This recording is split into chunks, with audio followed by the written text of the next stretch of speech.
And welcome back to the Pokemon Creation Series, Pokemon Team Creation Series. This one comes to us from Constellation Antonio. I might be getting the name slightly off. K. Antonio, who asked the question, what is Neji Hyuga from Naruto's Pokemon Team? Neji came off to me as a little tricky. There are some Mon that stand out very prominently to me, others that very much don't. So let's actually get a couple of those out of the way. One obvious one that I also had on Hinata's team is the Pokemon that basically just represents his Byakugan, and that's Luxray.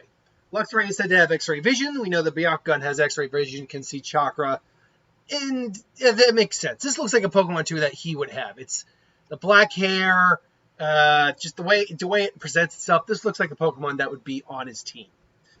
Then another Mon that I knew I'd have on the team is something that represents the metaphor of the cage bird. Now, obviously, with Neji, the cage bird seal that is placed on the branch members of the Hyuga is a very prominent part of his character.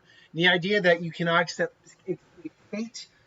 Fate is decided for you. Those who are destined to be who they are were destined or predetermined before birth, so forth and so on. So I wanted a Pokemon that would actually be a representation of that, literally a caged bird, but one that Neji chooses not to cage. Hell, it could even be kind of like his equivalent to Ash's Pikachu, where it does not stay in its Pokeball. He does not keep it caged within its ball. And I'm going through the Birdmon. I'm like, okay, what do I think would represent like kind of a caged pet bird? Ultimately, I went with one I haven't gone with yet, Swellow. I always liked Swellow. It's a very basic bird Pokemon, but it's a bird Pokemon that works. And we saw how Tailo/Swellow was in the anime. Excuse me, I'm yawning, so if you hear the sound differently, that's because I was yawning. Didn't get the best sleep last night.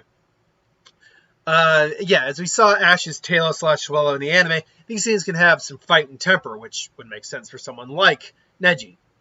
The last Mon I knew was immediately going on the team was one of the Mons that represented the Gentle Fish style in its overall style. That'd be the Urshifu Rapid style form. The style that is designed for quick strikes and strong hits, as opposed to the single strike, which is designed more for just straight out kung fu style hard hits. So those are the three that I knew were going to make it to the team. After that, though, I realized I was starting to kind of struggle with Mon that made sense.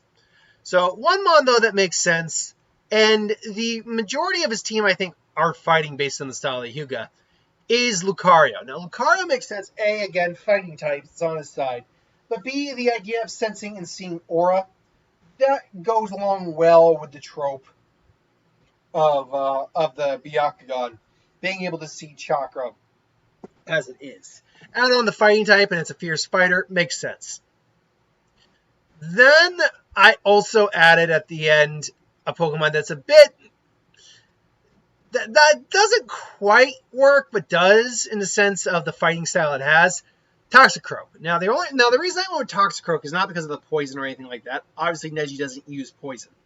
What he does use, however, is his not just his fists and palms, but his fingers as well when using the Gentle Fist.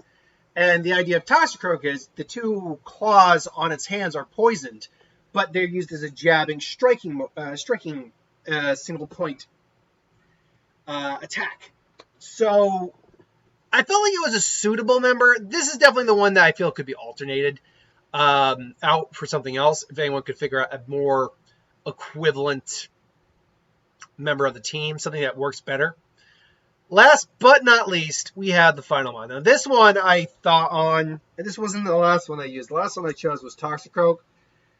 This one, though, I realized something I wanted represented is the relationship between Hinata and Neji, because it is a very prominent thing in the book, in the manga and the anime, is that their relationship, which did not start out well.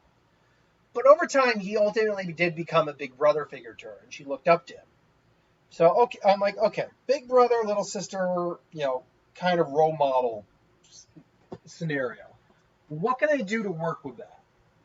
Well, ultimately, there is a Mon that can kind of work for that. and that is Latios. Latios is a member of the Eon duo, which is Latias and Latios, respectively. It is the older brother figure to Latios. And its psychic abilities really don't matter that much. Its dragon abilities, you can make an argument towards some of the Hyuga clan abilities being kind of dragon-like, but I'm not really one to argue that much. Sorry, yawning again. Really, I just kind of like it for the symmetry between Latias and Latios, for the big brother, little sister kind of relationship. And I mean, the self-sacrificing part, as we see in the movie, does lend itself to Neji's sacrifice at the end of the series as well. So, take that for what it is. Is this a perfect team for Neji? No. Could I do some things differently? Sure. But is this the best at the time that I think I could have made? Yeah, I think it's the best I could have figured out. This is, though, Neji Hyuga's Pokemon team. What do you think about this team? Do you like it or do you hate it? Or are you okay with it? What would you do differently if you would do anything differently? Let me know in the comments below. But thanks for watching. I hope you enjoyed. Like, comment, share, subscribe. And I'll see you folks for the next one. Later.